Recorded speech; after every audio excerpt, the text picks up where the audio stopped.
Real Conversations in the QC is sponsored by Accentra Credit Union. This is Real Conversations in the QC, where Black experiences matter. Black stories are heard. And real conversations happen. So, let's get started.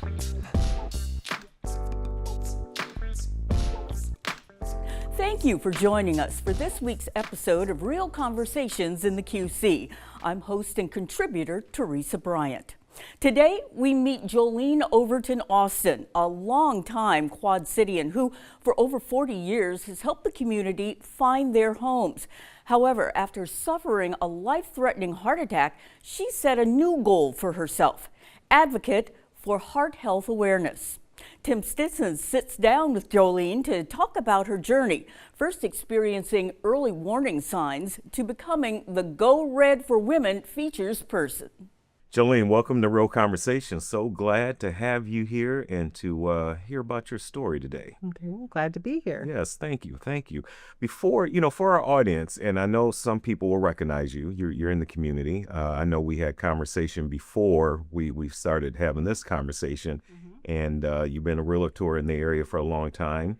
And you've also done some other things. Yes. But for our audience that does not know you, or the ones who do and maybe forgot your background, why don't you give us a little bit of background about who you are and what you're currently doing? Okay, well, I have been in the Quad Cities since 1985. I was a restaurant manager for 17 and a half years. Okay. I've now been a realtor for 23 and a half years, and I truly enjoyed that, helping the community find their home. Okay. I have also, this past year, in 2025, I was the Go Red for Women featured survivor.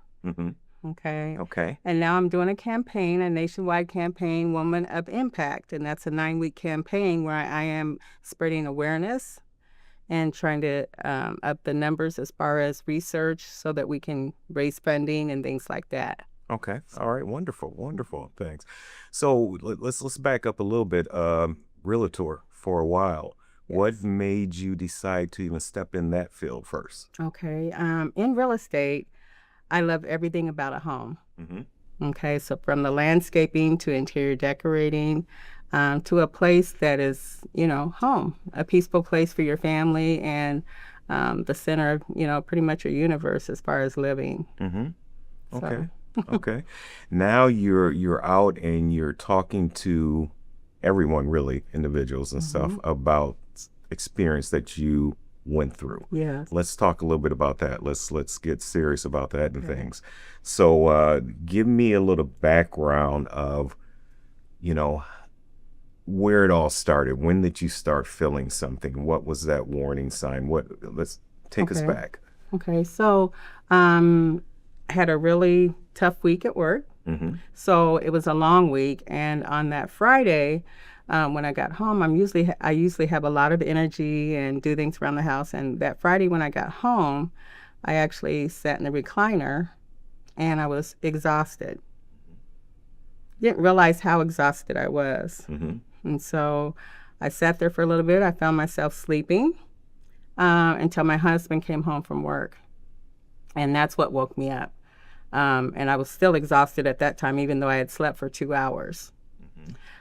So I just realized when he woke me up, I was a little bit irritated. I didn't know why. But I all of a sudden felt a little heaviness on this side, little pressure on my in my chest. Didn't know what it was. I thought maybe I was just tired, had a long week, and I just thought it would go away. So I ended up going to my bedroom to relax, turned on some praise music, worship music, and I prayed. I laid down on the bed to relax and to figure out, what was going on. So I just wanted to relax. I thought if I did that, then everything would get better. Right. So I knew, because of a previous experience, not to go to sleep. Okay. So I laid there, I relaxed, and my husband checked on me a couple of times, and then he actually said, I'm going to run you a bubble bath. Maybe that will relax you, because, I didn't feel, it wasn't a constant pressure. It was not a constant pressure, and so I thought it was just a little bit of, maybe stress. I needed a rest, a long week. So within a minute of my bubble bath, I said I need to go to the hospital. I just felt a little bit stronger of a pressure. Okay. And so I got dressed. My husband took me to the hospital. I made it there in time. They started, they take your blood, they check your troponin levels to see where you are as far as that goes, and then also start you on an IV and give you medications and things like that to help you out until they figure out what's going on. Okay. So the day you came home that Friday and you felt tired, a little exhausted, early in the week, and like you said, it's been a tough week, but early in that week when you look back at that, can you say now that that first sign could have been that Monday when I felt this way? Did anything trigger earlier? Not really. Okay. I knew it was a couple of tense situations, not within me, but around me. And I just felt myself, I think I was tense quite a bit during the week. I was tense as far as holding my breath and whatnot. I looked back and I said, I was probably taking a little bit, I wasn't guarding my heart. Right.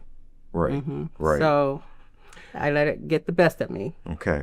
Because I've heard before, I had a personal experience with a friend that, also had, he unfortunately passed away from it.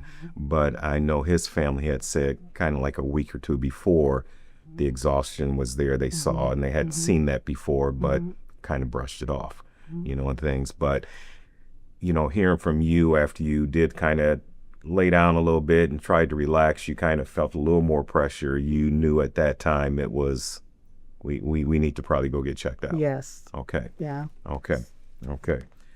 All right. It's a tough thing to talk about. It is. And I know a lot of our audience out here are, probably really tuning in and listening because I think we've all gone through those days or those weeks where the stress from work or family or whatever it can be, and we sit down and we don't, I'm just a little tired, yes, and things. And we do hear things about if you feel the shooting pain or, pressure or whatever to get checked out and things. And it's good that you did say, let's go. Yes. I actually had, I've done over 700 transactions in real estate, and I've never felt the pressure of that one. Okay. So I was like, why this one? But after that many transactions, you would think that I could handle the situations, but it was just a tough week and it got the best of me. Okay. And so I really think that in retrospect, I guard my heart now. All right. I keep my peace. Good. Yeah. So I've learned to handle things a little bit differently than, even when it's tough, I have something that I do. And it just really keeps me everything in perspective as far as what I need to do to keep myself safe and to keep myself alive. Wonderful. Yeah. Let's talk about, and we're talking your experience. Everybody has a different experience of things. You get to the hospital, they run the tests or whatever. Your experience going through that. Okay. Some people sometimes say they have, some tough experience getting everything checked out, paperwork or whatever. I know we have talked previously and you had insurance and everything. So talk about that process a little bit. Was because coming in not feeling well, heart issues, and if you had to go through some tough situations, can't get things done, that can even add on. But let's talk about yours. How was your experience? So I am very grateful that I do have insurance through my husband's employment. And so that takes a weight off. I can't imagine people who don't have insurance, how they feel if they do have the need to go to the hospital, because that can, make things a little bit worse or a little bit more stressful. So I was grateful that I felt taken care of in that moment. So I went through answering all the questions and things, still wondering what was going on with me. Right. But I do understand that when you go to the hospital, they're trying to see what's going on with you. So I was patient. They didn't know right away that's what was going on with me. So I let them do what they were doing. I'm a very prayerful person. Yes. So I just let them do what they need to do. I watch, but I just pray along the way. Mm-hmm. So as they were taking the test, okay, so at this particular hospital, the echo machine was not working.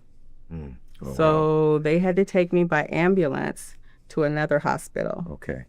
When I got to the hospital, they took my blood, and I think my troponin levels were about 487. But within an hour, they continued to take your blood to kind of measure where you are. Mine had went up to 1600.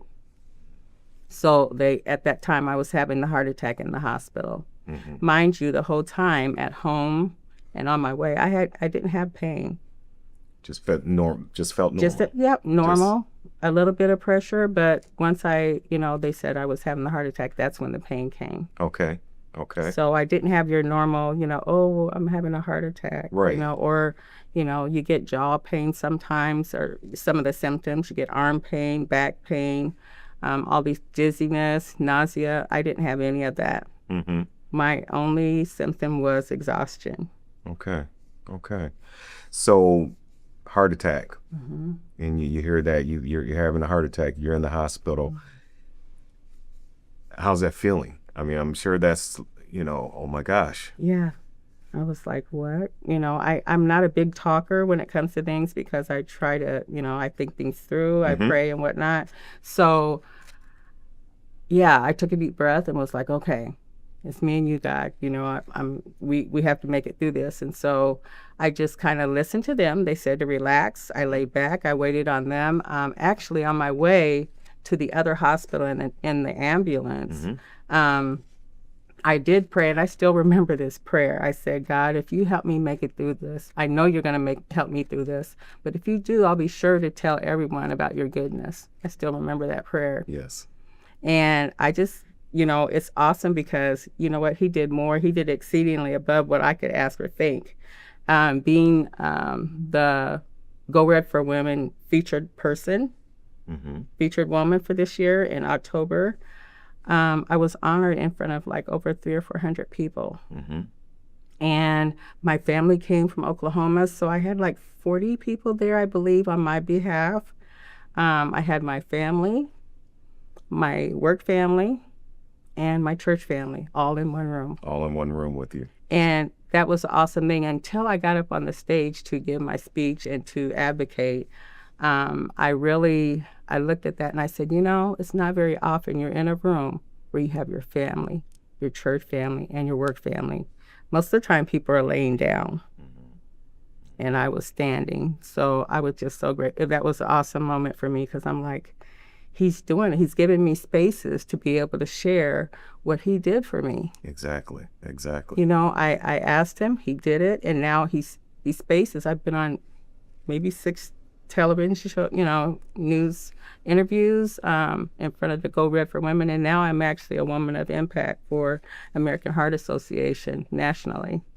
This is taking you to so many different spaces that you probably would never have walked into. Yeah, when I said that, when he delivered me from that and took care of me, I said I would do. He's just opened the door in so many ways, and I found newfound purpose in sharing with others, about the heart, how to take care of yourself, the symptoms, how to advocate, knowing your numbers, knowing your family history, and things like that to keep yourself safe. Okay. What an incredibly powerful story Jolean has to share. And it's remarkable that despite going through such a life-altering event, she continues to help others in her community. When we come back, Jolean tells you what to do if you start feeling warning signs of a heart disease, right here on Real Conversations in the QC.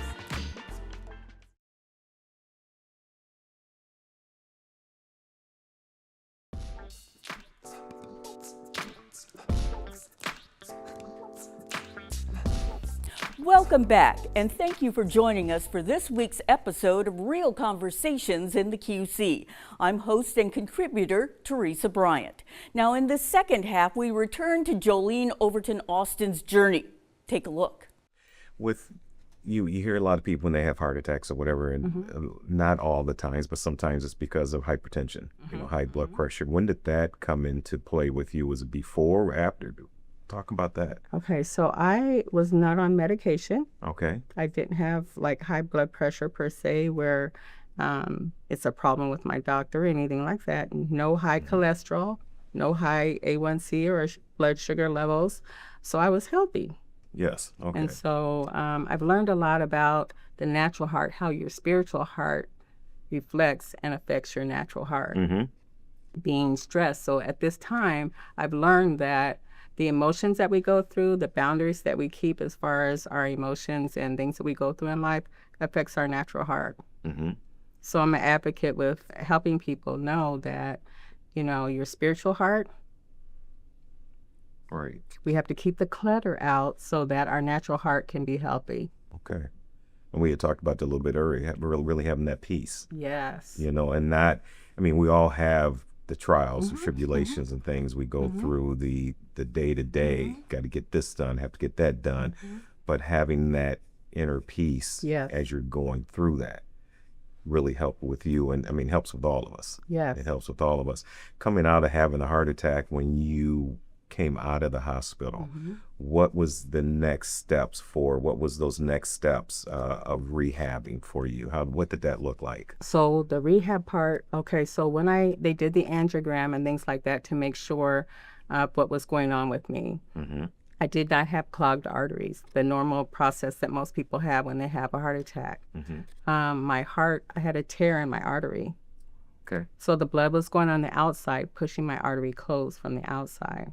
So there was no surgery because they didn't need stents because it was on, it was a tear.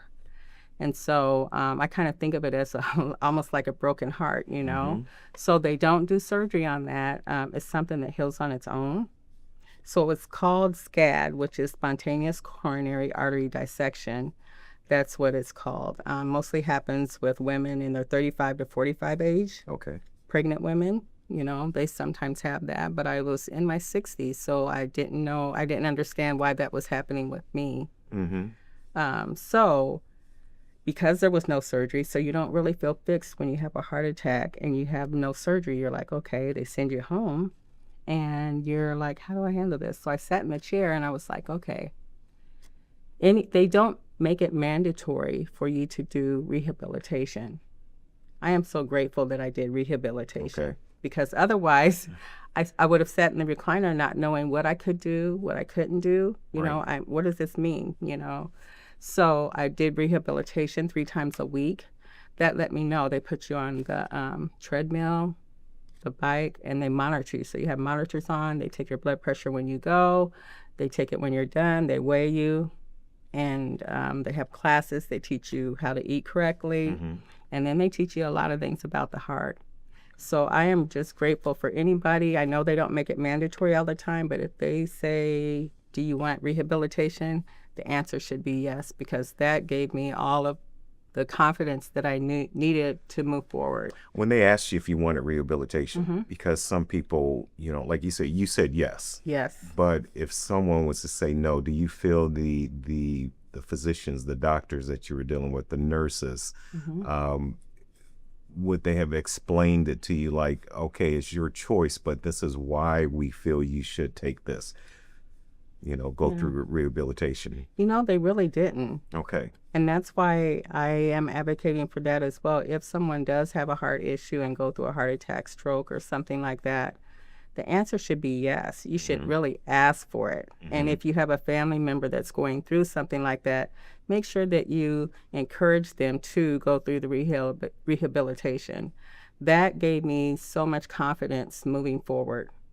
I think we're talking about heart attacks now, but like with anything dealing with health or anything, ask questions. Because I know a lot of times you'll get sent home with a diagnosis or whatever, and you forget to ask. And like you're saying, if you didn't say, I want to do this, you went home and sat on the couch and maybe thinking that might be best for me to relax, and not move and things. So, going through, I think, any health issues is to make sure that we are asking our physicians, our caregivers, what's next? What should I be doing? What, you can't make me do it, but what and why? Yes. I guess. One of the things that I've been saying on my sharing on my campaign is that advocacy is so important. During your in between appointments, write down what's going on with you. So when you get to the doctor's office, you have something to tell them. So many times you go to the doctor's office, you talk about the weather, your family, college, all those different things. And you kind of get pushed through the system a little bit because you're not really talking about what's been going on with you in the last 3 months or last 6 months since your last appointment with your doctor. So it's very important to write those things down because the doctor doesn't know, and you can't get your best treatment if you don't do that. Is there anything that you wish you would have asked sooner or thought of sooner before the heart attack, after the heart attack, anything that stands out? I've already spoken about that, but keeping my emotions in check at that point in time.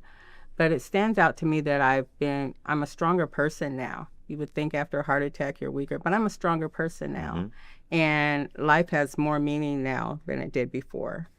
The doctors had told me if, in fact, I had went to sleep, because this was in the evening, 10:30 at night.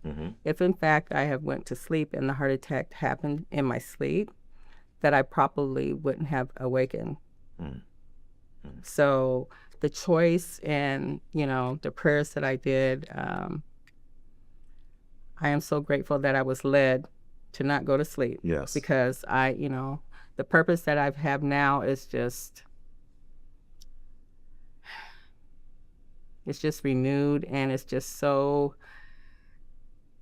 the heart means so much more to me now. And that's what I try to get out to others. I'm like, how many times do we put our hand on our heart to feel the beat? This is who we are. This is who we are. And without this, then we're not. And so it's just so important to take care of this. We dress up, we do our hair, my makeup and things like that. We do so many other things, but we don't take time to feel that heartbeat. And it's a constant reminder for me now. And I just take it more seriously. I share with others, my kids, my grandkids. I'm now a new great-grandmother. Oh, congratulations. Thank you. He's a month old. So the legacy, the generational things, I've always been a positive person, but even more so now. More so now. So the gratitudes that I write every day, they have new meaning for me. Changes you've made since having the heart attack, I know more positive things, but any, a lot of people, I'm working out more now, I'm doing this more, I'm, getting up every day, any changes that really stuck with you that you did early on and that you're still doing? That's something that you asked me that. I've always meal prepped for my husband. He eats very healthy. I meal prep for him every week for probably the last 5 years or so. Okay. I wasn't meal prepping for me. Oh. I was taking care of him, making sure he ate a healthy, balanced meal, but I wasn't doing that for me. Now I do that for me. So we have a very healthy household as far as our eating, our exercising. It's balance. I have learned about a muscle in our calf. Okay. That is something, the doctors call it the second heart. There's a muscle in our calf called the soleus. Our heart pumps the blood down in our bodies. The soleus in our calf pumps it back up. So when it gives a new meaning to, do your 20 minutes of exercise every day, I just learned about that this year. Oh, wow. Okay. And so because of the soleus, if we don't exercise, our heart has to work harder. It has to do all the work because we're not moving our legs. So God put a support system inside of us, which is the soleus. So as we're sitting, a lot of us sitting at our desk all day and not moving, we need to get up and move. Yes. If it's toe raises, high knees, or whatever, just move every hour. Okay. Every hour, just move, and it'll make your heart last longer. That's something that I did learn. Coming through recovery, and I keep going back, I'm kind of answering my own questions because you've already touched on this, but coming through recovery, friends, your husband, everybody was there and things. Who else are we missing? Who else was there for your recovery, helping you through this? Because you have a family, you had a job, and you had to get through this. Well, I had a little bit different circumstance. I chose to go through it in a quiet way. Okay. So I really didn't tell a lot of people that it happened. My immediate family lives about 800 miles away. And so my husband was my caretaker, and I kind of stayed to myself. I was still taking it all in. You know, this happened, why did it happen, how I was going to react from there. And I went through it really on my own, just quiet at home. At my office, I really didn't let anybody know. I let my broker manager know after a while. But I went through it alone. It was really a serene time for me. What would you like our viewers to know, to learn, the ones that are really listening in, you know, oh, I might have felt a little something. Sometimes I'm tired. What would you like to share with them here? Okay. I would like to share that cardiovascular disease is the #1 health risk to women. And it's also the #1 health risk for Black America. So it's kind of like a double whammy, would you say, for a Black woman. I just think that it is important enough. It's more than all the cancers put together. That's how important it is. And I just want people to realize our heart, it beats for a reason, that we need to take care of it, know your numbers, advocate. When you go to the doctor, ask questions, you know, so you can get your best health care. There are some medications that aren't good for different races. You need to know that. Okay. So picking a good doctor. My doctor happened to be the cardiologist that took care of me in the emergency room. But having somebody that you trust, I think that the numbers can change if we share with our grandchildren. We start with the young people and teach them about it so they know about it. So later in life, they can have a better story to tell. All right. Well, good. Jolean, thank you so much for sharing your experience. Sometimes it's going to be tough, but you've been out there now. Oh, yes. You're in that space. You know, God has given you that, Oh, yes. you know, to move forward with that. People are listening. And I think you've given us a lot of information today. So thank you so much. You're welcome. All Thank right. you. What an incredible story of survival and perseverance despite a life-changing event. Jolean continues to be a leader and give back to the community, but it also serves as a lesson for you to keep your heart healthy. Attacks that happen to Jolean can happen to just about anyone, so it is critical that you know what to do and be able to recognize signs early on. Real Conversations in the QC is sponsored by Accentra Credit Union.